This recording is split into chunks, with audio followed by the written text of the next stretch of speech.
Well, let's be honest, it was a terrible night last night. It was a terrible night for women, for children, for the hundreds of thousands of hardworking immigrants who make this country go. So you little Trumpets, like, y'all won. I know you're happy, whatever the nobody acting like bitter losers.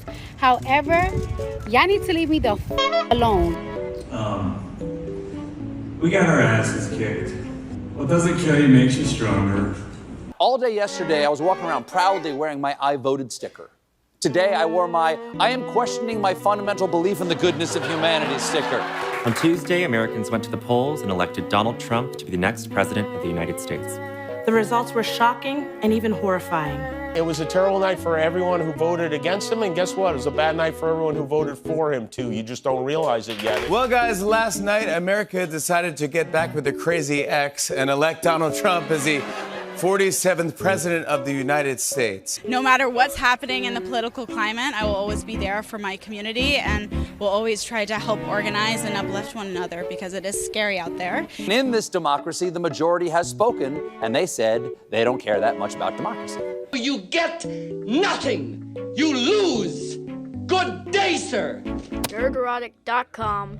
Greetings, you over 1 million awakening wonders and the 40% who haven't subscribed yet. I hope you've had a good week because I have. But you know who hasn't, and you just hate to see it? The millionaires and billionaires of Tinseltown. Considering they alienated half the country and broke their entire business model, leading to the death of broadcast television, which led to the death of late night and their ilk in the legacy media, the death of the access media, it makes it very hard for them to pretend or go to parties, especially when their favorite host is locked up. And that's before the events of the last week, and it turns out that streaming wasn't the only bubble to burst, because the Hollywood bubble burst, one that was primarily fueled by a constant supply of their own farts. And now they find themselves in an existential crisis, which has been unintentionally the most entertaining thing they've produced in years. Tommy, you want to give us the word of the day? I would indeed. The word of the day is Schadenfreude. Pleasure derived by someone from another person's or entire industry's misfortune. Now, some of you out there might say that sounds a little mean, and you'd be right. I completely understand that not everyone in Hollywood likes the direction their industry is going, and it's also not fair to just single out Hollywood. I'm talking about the entire corporate legacy media complex. From the film industry to publishing to the comic book industry to the music industry to that legacy broadcast media that shovels crap down our throats in every airport and gym. And no, I sure as hell don't watch that stuff at home. So you can't blame the average American or world citizen for walking around with a song in their heart and a smile on their face, enjoying the hell out of the glorious meltdowns coming particularly from Tinseltown. But every defeat is an opportunity, and hey, let's use Hollywood's language here. This can be a teachable moment, because Hollywood, this is why you lose. Let's talk about being queer in America post-election. How are you feeling? Feeling not great, but also hopeful, knowing that I have our community. I feel more invigorated than ever to be surrounded and uplift my community. No matter what's happening in the political climate, I will always be there for my community and will always try to help organize and uplift one another because it is scary out there. And we need hope, and hope is the most important thing. And we will survive. We will get through this, even though it's very scary. Community, and community. Adult pretenders. This is why you lose. Come on. Go vote blue. And if you disagree with this sentiment, just hit the unfollow button. I don't need your business. If you don't like it, don't watch it. Peace. Corporate legacy broadcast media. This is why you lose. I worry about my children's future, especially my daughter, who now has less rights than I have. I worked hard as hell to elect the first Black Asian woman president. We are the only 248-year-old multiracial, pluralistic democracy in the world. And shall we keep it? A lot of our fellow Americans say we shouldn't. Now we know. Now we know for sure. Late night television. This is why you lost. On Tuesday, Americans went to the polls and elected Donald Trump to be the next president of the United States. The results were shocking and even horrifying. Donald Trump, who tried to forcibly overturn the results of the last election, was returned to office by an overwhelming majority. This is the same Donald Trump who openly called for vengeance against his political enemies. And now, thanks to the Supreme Court, there are no guardrails. Nothing to protect the people who are brave enough to speak out against him. Oh, shut up, woman. And to the access media, this is why you lose. Stop blaming celebrity endorsements for Kamala Harris's loss. We need to hear from artists now more than ever. Now, I know there are thousands of examples of the access media losing, but for the sake of your time, your sanity, and mine, let's just go with the latest. And let's keep in mind this comes from Variety, the very same outlet that recently took a shot at Star Wars fans during The Acolyte, and just a month ago took a shot at all of fandom. But you gotta give it up to Chris Willem and Variety, at least they're consistent. This time, they're going after the majority of Americans. How dare you question millionaire celebrities? Did you know that Bruce Springsteen, who sucks, and Beyonce, who also sucks, lost the election for Kamala Harris, or at least bear a large part of the responsibility for her party's failure at the polls this year? It's true, you know, at least if you listen to some of the punditry coming from conservatives and even from some Democratic operatives eager to find some celebs to push into the middle for their current circular firing squad.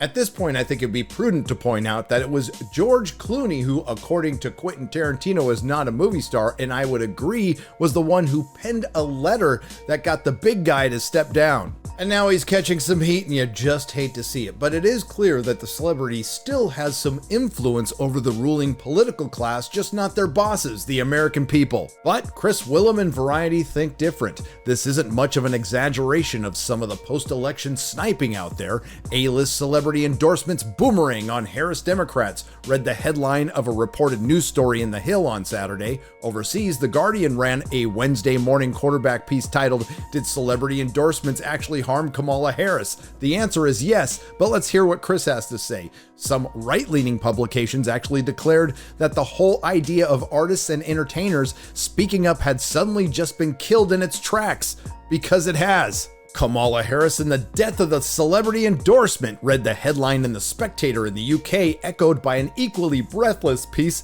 in the New York Post titled, "How Kamala Harris Killed the Celebrity Endorsement." Parading A-listers over policies was always a recipe for disaster. Where's the lie? Musicians and actors in their ilk had a marvelous time ruining everything in this election cycle, to quote one of the most famous of these endorsers, more succinctly, to the tune of "Blame Canada, blame Hollywood." That's a good idea, someone should get on it. And here comes the cope and resentment, and that resentment is largely towards you and I, the paying customers, something these outlets thoroughly loathe but still want you to subscribe to their crap websites and click on their ads. There's a good reason to believe the argument that people in the arts and entertainment terms we will use very loosely speaking up does not move the needle a tremendous amount, because it doesn't.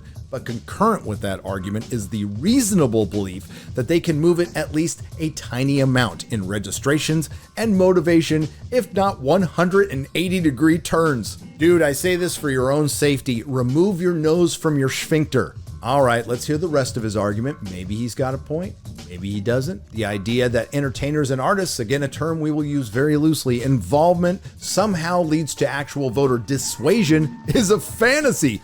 Bullshit that is happily perpetrated by the go woke, go broke crowd and picked up by columnists who think that picking on limousine liberals never goes out of style. It really doesn't, and no, it doesn't. It's tons of fun. It's just disappointing to see this picked up by objective journalists, by some Democrats themselves who imagine they have practical reasons to tell the entertainment world to shut up and sing, or shut up and act, or just shut up. I said it before, I'll say it again. The last few years have been very hard on Hollywood, and the last thing they needed was to come out the other end on an election year, but here we are. But I do have to agree with this article on one thing. Hollywood did hold back for quite a while, but they more than made up for it in the last couple of weeks. Now, according to the article's author, music journalist Chris Willem, the celebrity endorsement doesn't necessarily move the needle, except when it does, but it definitely doesn't dissuade any voters.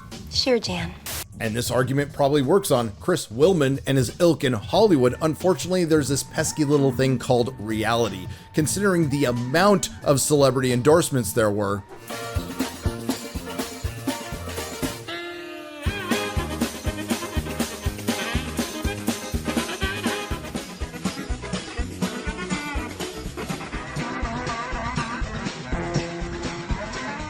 And considering how badly the industrial legacy corporate media complex got its ass kicked, you think it might be prudent for an industry that relies on the American people to just walk off quietly and take the L on this one, but thankfully you're not, because the access media can't die fast enough. Whether it has any effect or not, again, it did, just not the one you like. Everyone has to answer the question for themselves, if not their children. What did you do in the war, Daddy? Imagine feeling as Bruce Springsteen, who sucks, did, that Donald Trump is the most dangerous candidate for president in my lifetime, even though he was already president for 4 years. And then stifling that because of what the New York Post or the twits on Elon Musk's platform might write. And it's statements like that that perpetuate fear and division are precisely the reasons you lost and you will continue losing in the corporate media. And all you are now is the dinosaurs mocking the meteor. And that meteor is us. That's why Elon can feel free to be a twit